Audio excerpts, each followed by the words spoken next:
I'm Dr. C. Victor Herman III, and I'm taking it to the house. And I'm Dr. Timothy Hoover, and I'm taking it to the house. Yes, it's the two of us again. We appreciate y'all coming out to holler at us, sit down with us. Let's have a fireside chat. Let's talk some sports. Brother, what's on your mind? What's going on? Well, first, I have to say, as you all see me donning my purple and gold, I have to say a happy Founders Day to the men of Omega Psi Phi Fraternity Incorporated. 113 years. Just had to make sure we make sure that set that tone. Now, if everybody trying to figure out where I was last week, November 17th, 1911, had to take care of some business. But while I was taking care of some business, while I was taking care of some business, there's a thing that happened while we are out and about in the sports world. And I can tell you, I know we're going to get into it later on today. I had to take my own little moratorium. I was not in the right place, no right mental frame of mind to talk about how my Ravens peed in the bed the other day. But I know we'll get to that later in the day. But I'm very excited to be back with the crew and see all our fans today. And much love always. What's going on? What's going on? Because you held it down last week. Hey, brother, I appreciate it, man. And you were missed. Holding it down. That's you're being kind. You're being very kind because that energy you bring, I feed off of it, and it's just not the same without you. But having said that, love you, appreciate you. Let's talk some sports. Last week, Jake Paul, Mike Tyson, Netflix. I I certainly want to know how you felt. Did you watch it? Did you subscribe to it? Were you tuned in? I will tell you before you while you're gathering your thoughts. I didn't buy into it. I'm not a Netflix subscriber, number one, and I didn't want to buy or even get the fight because I thought it was just too gimmicky. That was me. I wanted to be wrong because I like me some Mike. I love me some Mike. I wanted to wake up the next morning after the fight, almost like the election, and know that my guy won, kicked tail, beat some ass, if you will. I wanted to know that he was still Iron Mike. Yet he was in an advanced stage fighting against a 25-year-old, and I was like, this just doesn't feel right. And so I wasn't going to put any time nor money towards something that I just didn't feel I wasn't behind it 100. What were you doing? Did you tune in? Did you see it? And what were your thoughts about the fight if you did tune in? I did watch the fight. In fact, I had a soccer tournament last weekend in Richmond to watch my darling princess, my daughter. And while I said, okay, guess what? I could watch this fight. At first, I thought it was going to be a pay-per-view thing, which I would not have paid money to see it. But consider I'm already a Netflix subscriber, no problem. It's going to be for free. Let's do this because I've heard about this Jake Paul guy, and to your point, I've heard all the gimmicky kind of stuff. I know he's calling out fighters, and seem like he has found ways to fight fights he knows he can win. And deep down in my gut, as I prepared to say, "Oh, Mike Tyson gonna give this guy the business," I had to remember. I didn't remember, nor did it come forefront of my mind that the Mike Tyson I'm going to see last week was not the Mike Tyson I last saw 20 years ago. And as I watched the fight, it was nostalgic, and I'm wanting to see my guy. I want to see my guy. And we talk about in baseball when Willie Mays was traded, it was no longer the same Willie Mays wandering around in the outfield. I mean, when that player does not look the same, whether it's Joe Joe Namath, that last that Yeah, last round. I mean, you don't want to remember them in that right, uniform nor looking like that. right. And Yeah. after about the first round, I started feeling very, very sad and very like I shouldn't be watching this. It's almost elder abuse. He looked like my Mike. He had the tenacity and the attitude of our Mike, but that they should have done that. That I don't want to remember him like that. Right. He took some shots, and I'm like, dang, gummit, why don't this guy fight somebody that can at least give him a run?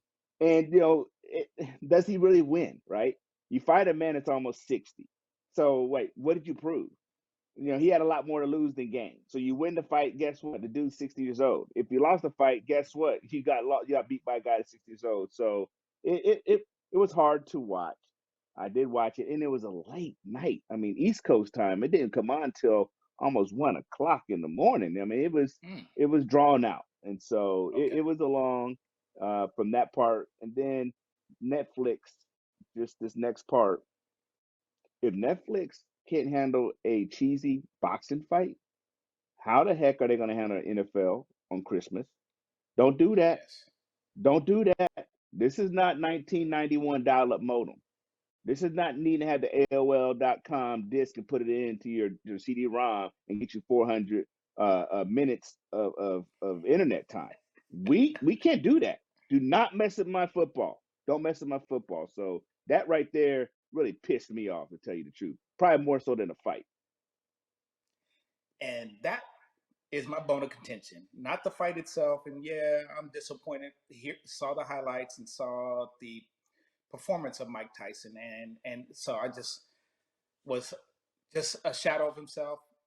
Gimmicky fight still, in my opinion. And you said who won? Well, when you can win 20 million, 30 million, 40 million, or whatever Netflix promoted the fight, everybody won but the fan. Everybody else won but the fan. Marketing, Jake Paul and Mike Tyson, they won, but they just didn't give me a good product. But Netflix, you're right. You paid 75 million to run these Christmas games for the next 3 years, and then you're not going to be able to perform. You have a network issue. You can't stream. You can't show the product. You got a problem because the NFL is the cash king. Okay, and there are more NFL fans than there are boxing fans, and you're going to have to produce. You cannot show up like you did for the boxing match. So and or you're going to lose some customers. It's that simple. So Netflix, you're on notice. If you can't do a promotional venue, you got a problem. So you're on trial. You're gonna be watched. You're gonna have to perform on Christmas Day. And that's my bone of contention, not the fight itself. Netflix, get it together. Get it right. Well, if Netflix needs to get it together, I tell you this: they need to start looking for sponsorships from Viagra, Cialis, or any other ED medication because they can't perform. And you better be able to rise for the occasion. There's a whole lot of products out there. If they need some support on how to perform when everybody demand is on you, they better get ready. That's all I'm gonna say about them. They got streaming ED.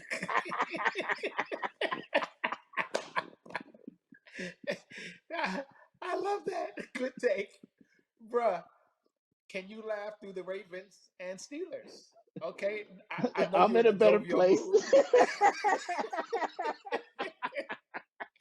can, can you tell me, man, what the heck happened? Steelers did not score a touchdown.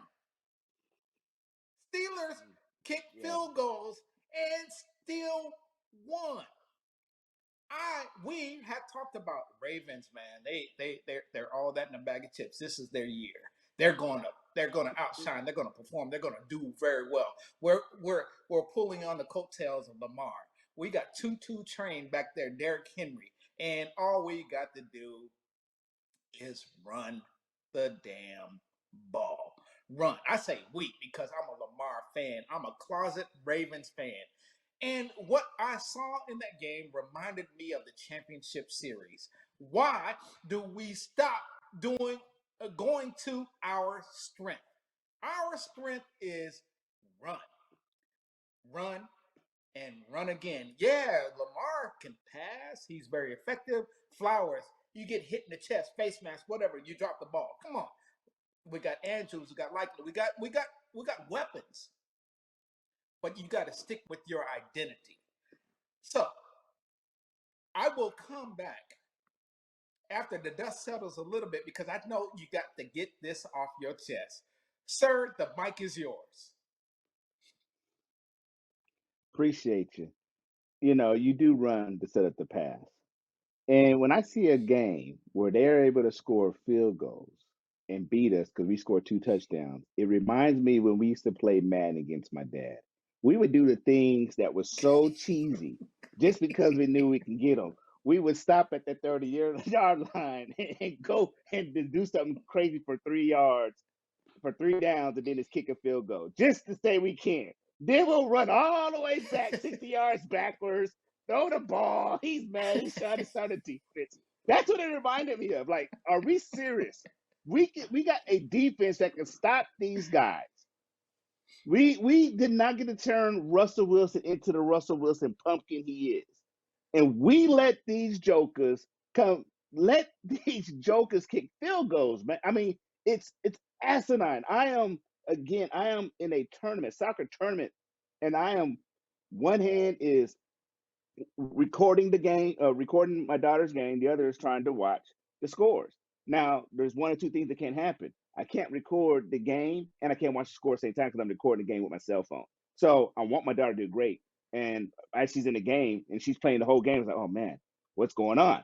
And you can't record my voice on the video, but I'm like, okay, I need to find out what's going on. So she finally gets a break. And I look what's going on in this game. I said, what is going on? Justin Tucker missing field goals? What?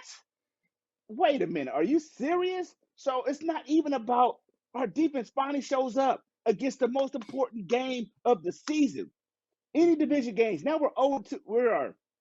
We lost against the Cleveland Browns and the Pittsburgh Steelers in the division, and we beat the Bengals twice. We still don't know who they are. So we're 2-2 in the division. But the two teams, at least the one particular team, is supposed to beat. Like, this division belongs to Pittsburgh and Baltimore. And to have Justin Tucker not show up, that's a kick in the sticks. Have our defense finally show up, who's been a liability all year, show up, and then the offense puts 2 touchdowns on. Man, oh my goodness, I was so sick. And what I'm upset about is we know the run sets up the pass. And every time we deviate from the script, we get our ass kicked. We did it against Kansas City in the AFC Championship game. We did it against Kansas City the first game of the season. We did it against the Raiders. And we did it against the doggone Pittsburgh Steelers. That's 4 losses right there. That when we lose the blueprint of running the doggone ball, we lose. How does Derrick Henry get 13 carries for 65 yards? That's already 5 yards to carry. 13 carries for 65 yards, and you stop giving to him, and Lamar passes it for 33 times. Lamar goes 22 for 33. Great. But you aired it out 33 times. We understand about what, 6 to 9 drops. He is a great passer. I love him as passing. But if we're recognizing receivers didn't wake up this morning to catch the ball, be big boy. Big boy. They don't want to tackle him in the fourth quarter. And that's what pisses me off. That is not a Super Bowl caliber team. What they played on the field last night and we'll get to it later, and seeing what Buffalo and Kansas City went about, we're not ready for that because we still don't know who we are. We're playing a game as if we don't know who we are. We are too talented of a team to sit up here and have 4 losses and be second place. And you get to a point we've outscored teams every week, and then you score 16 points. Oh Yeah. man, yeah. I'm in a lot better place than I was last week.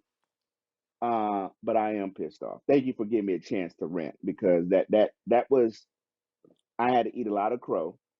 Some very close people in my circle are Pittsburgh Steelers fans, and I had to own it. Say, hey, good win. Nothing else. There's nothing else because guess what? You did what you're supposed to do. You outscored us, and that was just man sickening, sickening. So, so a couple of takeaways for me is Pittsburgh statement game. If you ask me, Pittsburgh said, "We are who we are. We're true to ourselves. We're not going to dazzle you with big plays. We're just going to ground and pound and let our defense set us up and just play the long game. We're okay. We don't have to be splash. We don't have to do that. We don't. Russell Wilson can do that. He still shows he has the arm talent to do that. No, we're just going to hand it off to Harris. We're just going to hand it off to Warren. We'll take 3 yards. You know what? We don't mind punting. We got an excellent field goal kicker, but we have an excellent defense. We don't mind. We know who we are. They stayed to their identity and they won because of that. And that's I admire that. So statement game is my number one takeaway. Steelers are really very, very good. Really very, very good. But my other takeaway was I thought Lamar lost his MVP that game. That's what I thought. I thought an MVP is to overcome those kinds of moments when your kicker doesn't want to show up and or you get bad position, when your receivers don't want to show up. Then you go to your war horse. You go to Derrick Henry and you say, guess what? It's just me and you, partner. No one else has showed up, with the exception of the defense. Let's run them. Let's run them. Let's run them. I know what the OC is called. I know what they want us to do. I know down and distance. I know all that. But you, in the fourth quarter, they're not going to want to tackle you. Stay true to that. When people don't show up, the quarterback, you had the final say. Before the ball is snapped, Lamar, you had the final say. And I feel you failed that game. So, in my humblest of opinions, you lost the MVP that day. Can you gain it back? There's a lot of season left. I'm just talking about right now. It's recency bias. Yes, and I am in the moment. But doggone it, when my co-host can talk about 4 games, when you lose who you are, you lose your identity, you go away from your MO. At some point, like game 2, maybe you should have said, that's not going to happen again. Game 3, I'm talking about the losing games, oh, that's not going to happen again. No, it's happened again 4 times when you stopped running the ball. You come to this season, you got the baddest man on cleats who can run the ball at 260 pounds. He runs 20 miles per hour in open field, and he's what, 6'4", 6'5"? I don't know. He's bigger than some of his linemen. Why not feed him the ball? When all else fails, you know what happens in the fourth quarter? The DB coming up and gonna say, "No, partner, go ahead. I'm for film. I'm gonna act like I'm gonna tackle you. Come on, Ravens." So Lamar, before I know you got microphone, headphones coming in, and you're getting to play, but you're also in the game. OC is not in the game. You are in the game. You can look in your players' eyes. You can see what's going on. And I know you try to take the emotion out, but you need to be emotional because my co-host is emotional. I'm emotional, and we're as fans wanting you guys to be as excited as we are. It should not have come down to that. And I feel like you lost that day. You lost the MVP. Yeah, and I know the MVP award, especially as you talk about recency bias, I totally agree. On that particular day, there's a lot of the quarterbacks out them. I love to be in the locker room post game just to see how that goes. Like you said, a lot of football left. He can easily gain. I mean, stats show it all. But is the MVP based off of stats or performance? And there's those games right there are the ones that you're supposed to show out. It's a Right. landmark game, just like Monday's game that's coming up against the Chargers, the Hardball Bowl. That's when the whole nation's watching. What are you going to Right. do? What are you going to do? Because baby bro in the Los Angeles Chargers, he ain't playing. He's come take your lunch, and he's got your 2 running backs you traded, J.K. Dobbins and Gus Edwards, and he knows how to use his running back. He knows how to use his running back. So um, again, it's the Baltimore Ravens. There is an identity. We do Yeah. have a great offensive coordinator. We do have a great quarterback, but the identity, we're a running team. And we have a quarterback that knows how to do all the above, but you cannot Yeah. go away from the run. If they make us one dimensional, then it's easy. It's easy. And again, 13 carries, and I believe total may have been 16 carries. 13 for him, a couple for Lamar, and then Justice Hill. But Yeah. Derek should get 20 off the bat. Give him Yeah. his 20. Yeah. Hey, get him 80, 90, 100 yards. Go. You get your 5 because it's always due at least one big run. Yep. And that's demoralizing. Those big runs are demoralizing. Even that last drive, you have 4 passes. It was crazy. Like some of those could have been a Yeah. run. It's a lot, and then you run it, then clock it. Something. It just didn't seem creative. It seemed like the other side that I'm concerned is that the team believes it's coming too easy, and now they're playing for the postseason versus using these games Mm-hmm. as reps to fine tune Mm-hmm. themselves and not think because there's certain weeks that it's easy. Lamar's just sitting in the pocket doing his thing. Hey, guess Yeah. what? No one's scared of you. This is regular season. You are one injury away from this meaning nothing. Look what happened to Dallas and Dak. Whether they were going to make the playoffs or not, Dak was their guy. Right. And so you can't take plays for granted. You can't take each game, each week for granted. And so Right. I hope going into a bye the next couple of weeks that they can really, reflect and say, let's get back to it. Yeah. Now, conversely, Josh Allen for the Bills. Yeah, the game was at home against the Chiefs. I thought he made a statement game and he secured his MVP status. And when I say lose the MVP, no, you just, when it comes to the pecking order, ranking order, there's a lot of season left. So Josh Allen against the Chiefs, winning that game, uh, elevated himself above Lamar. And just by performance, and you're talking about statistics. No, I'm talking about performance. He shined that day. He performed that day. And I think it was another statement game. The Chiefs, everybody knows they're the bully on the block, and they're going now for a three-peat, and they're glitz, they're glamour, but they're also roll the sleeves up and they're about getting dirty. They have had some injuries, they've had some problems, but they still have an excellent quarterback. They have an excellent coach. They have an excellent defense. They still have Travis Kelce, who's been functioning very high, even at this advanced stage in his career. They go on the road to Bills Nation, to Buffalo, and Buffalo did not flinch. Hit the bully back and won the game. And they were true to themselves.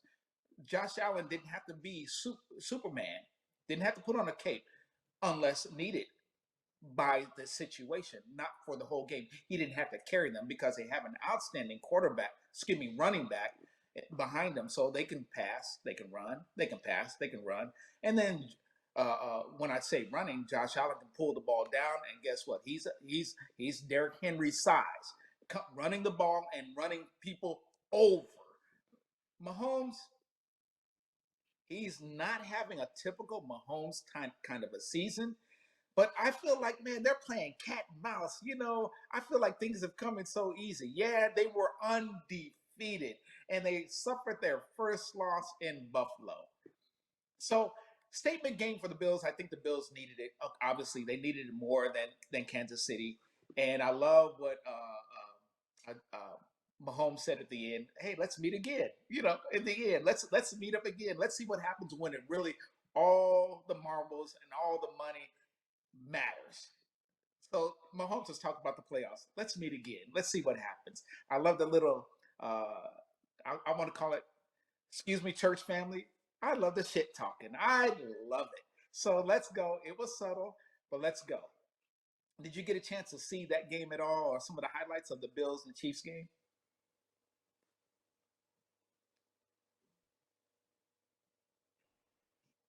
About Pat Mahomes. He said, two slots in the AFC Championship. I'm taking one of them. Look, do you want some, Josh? Or does your boy Burrow want some? Or does Lamar want some? I'll be here. You just let me know. Look, while y'all should try to figure out how you want to play these next 8 weeks, we're already preparing. I'm doing a skeleton crew. I finally go back. Got back. Guess what? I'll be there. And I also said, this ain't the first time you beat me in regular season. I, I got 2 wins. You guys were a couple losses away this season for your coach. So we got this. We're going through the motions. What new trick can we do? Travis, rest your legs. We know our identity earlier. We know our identity. We know that we are the hunted, as they think, but we're still the apex predator. They're not hunting us. The shark knows I am not hunted. The lion knows I am not hunted. They may say I'm the top of the food chain, I'm being hunted by the poacher, but look, they're the king of the jungle. Like, I don't need the MVP. Win NFL MVP. Y'all go ahead and play that. Are we betting if Lamar or Josh Allen won or lost? Pat is like, shoot, let me know when y'all want to come to the big boy table. I got 3 rings. I'm sitting at the table. I'm waiting to see I'm about to scoot. You already scooted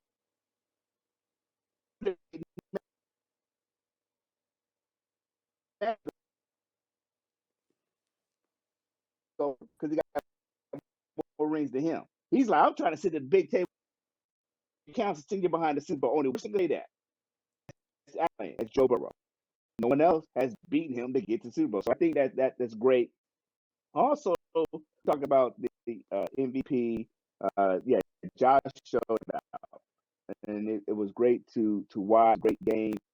What are they going to do again? When does it count? Because there's another team in the AFC East now that woke back up.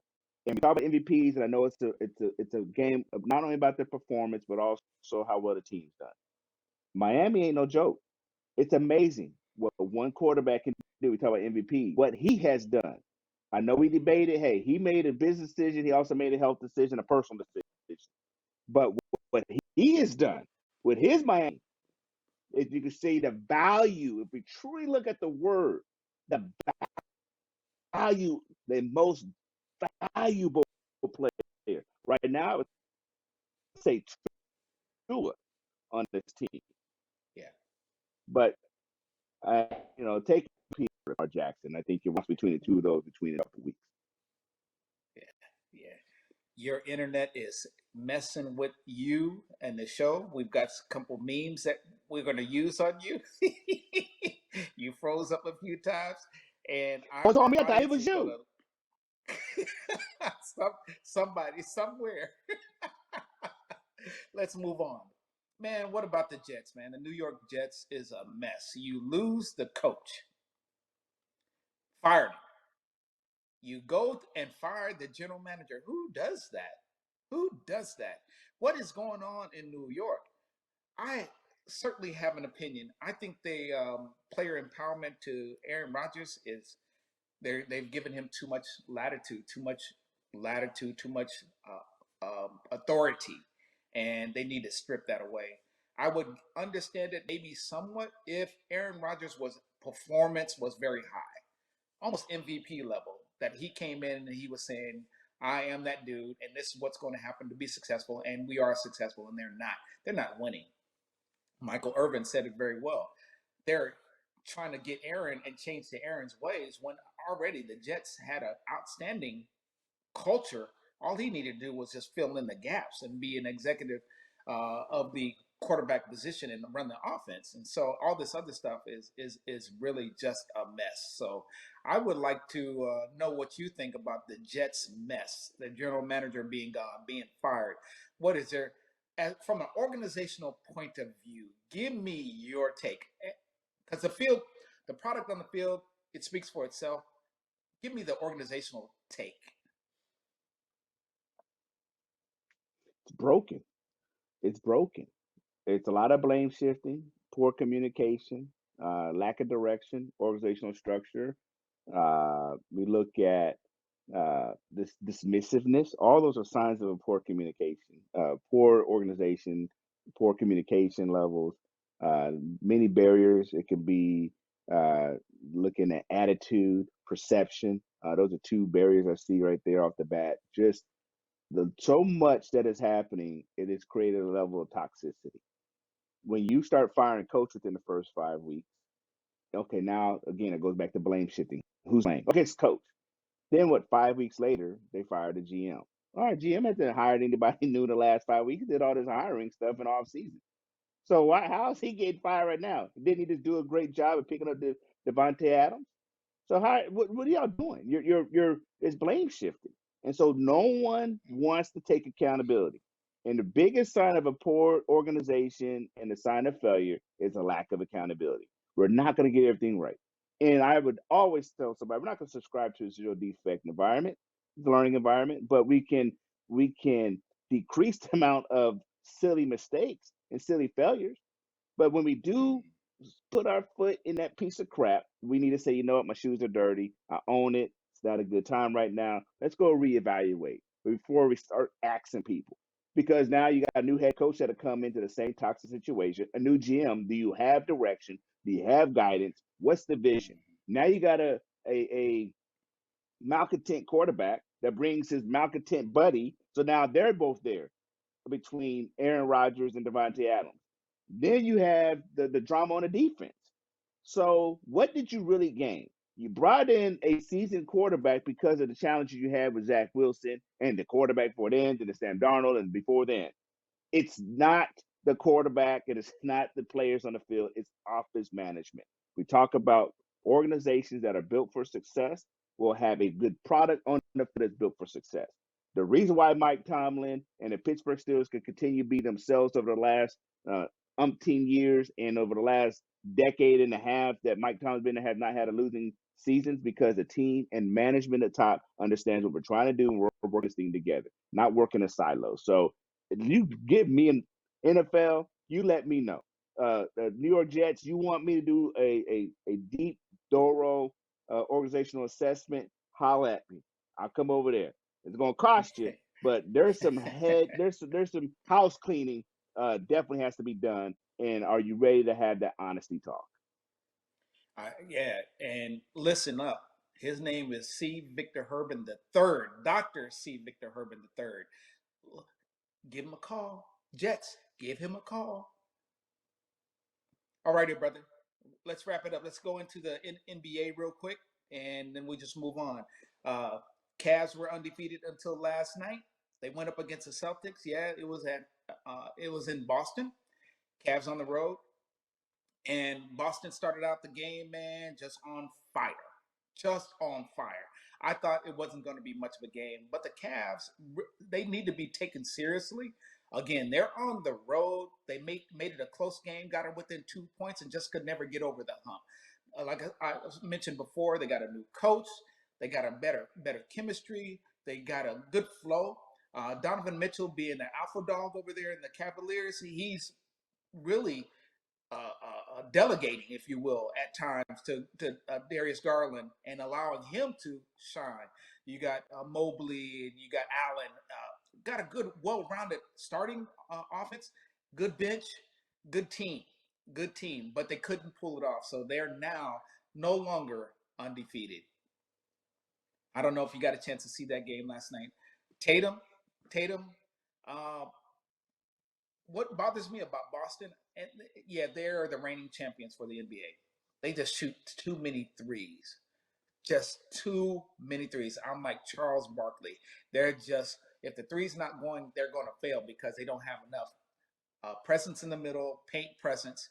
They don't get in and get the layups. They're shooting free throws because they're getting fouled, but they're just not taking the 2-pointer or the mid range. And so I feel, can they repeat? I don't know. Too early. We'll talk about that some more. But the only reason why we'll bring this up, the Cavs are no longer undefeated, but a good game nonetheless. Well, I mean, I think the other side of that story is the Cavs are out of LeBron's shadow. It seemed like after LeBron left, they were just left to die. The back in the days, early '80s, Mark Price, Craig Elo, Brad Dougherty, Cleveland days, where they're just that team in the Midwest. So what is great is that once they did acquire Spider, is like, okay, what kind of team is this going to be? So to see that it's taken on their identity, and again, you're talking about organizations.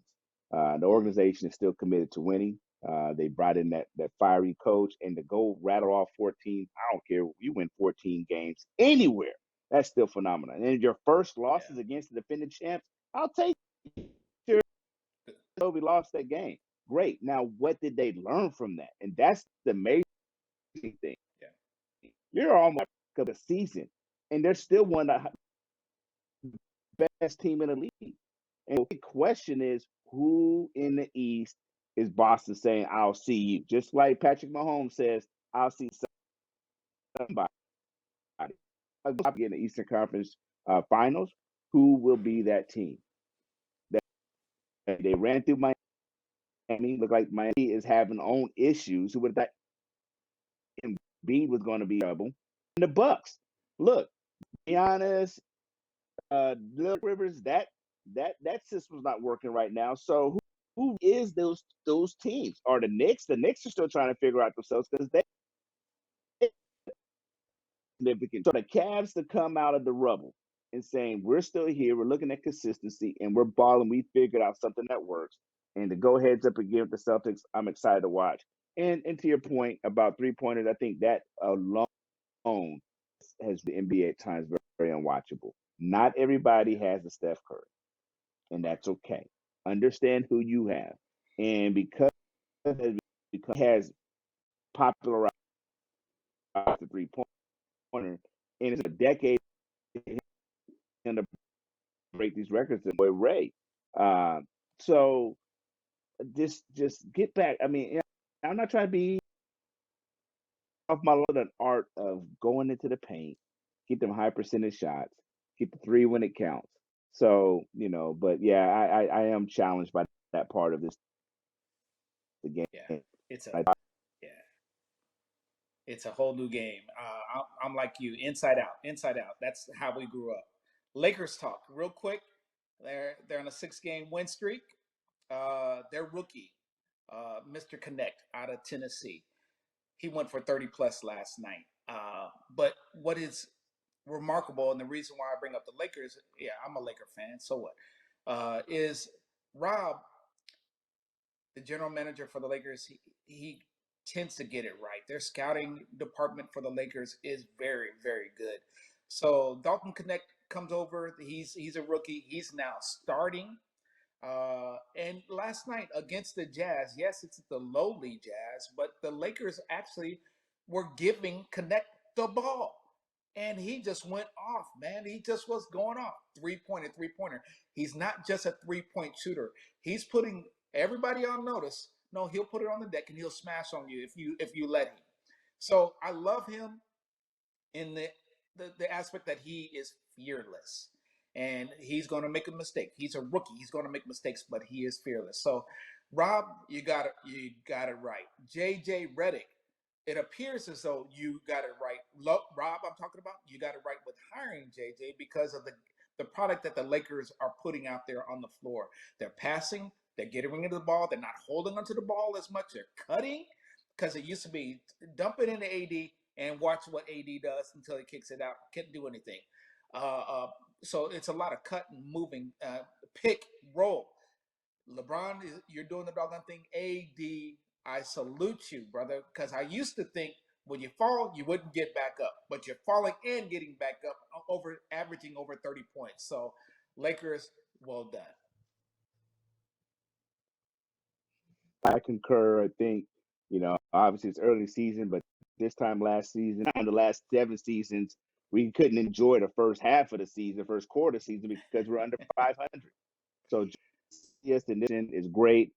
Um, Obviously, JJ is a rookie head coach, but no different than what we see in Cleveland. What I'm excited about when he is giving Connect the ball is we're building trust. That's why I count on this guy. So to feed him the ball and to see him put up 30 plus, to watch what AD can do in the paint, to watch the inner workings of the team. Hey, how about that?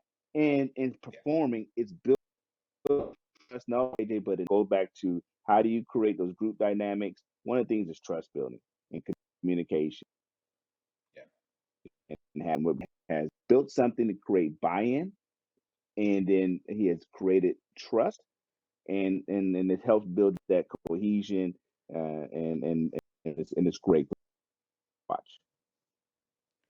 My last take as we close it out, still staying in the NBA, right here in my neck of the woods, Spurville, San Antonio. Greg Popovich suffered a mild stroke, and from reports, it sounded like it was a couple of them, but they expect a full recovery. The reason why I bring up the Spurs is I don't hate on the Spurs. I just am not a Spur fan, but I love me some Greg Popovich, and I feel like he's one of those Bill Belichick kind of coaches. Just it could translate into any industry. If you ask me, he's a leader of men, a leader of people. And so I am a Popovich fan because of how he can communicate and get his message across, whether you're the first man, the Tim Duncans, or the 12th man, whoever that might be. And so, Greg Popovich, I'm asking and praying for your health, sir. Love to see you on the sideline. I don't know if the good Lord is saying it's time to hang it up. That's between you and him. But you have brought me joy. watching you from the sideline and those battles between the Spurs and the Lakers, and you were at the helm. You will not be forgotten. You're not gone, but certainly we miss you on the sidelines. And so, speedy recovery and get back to the sideline if that's your call, sir. I'm Dr. Timothy Hoover. I'm taking it to the house, and I'm out. And I'm Dr. Seaver the Herman III with the blotchy internet because I thought everybody else's internet was acting up. So comments clean and quick. Y'all take care. Catch us out on social media. Love y'all. Love the patience. And it's on, baby.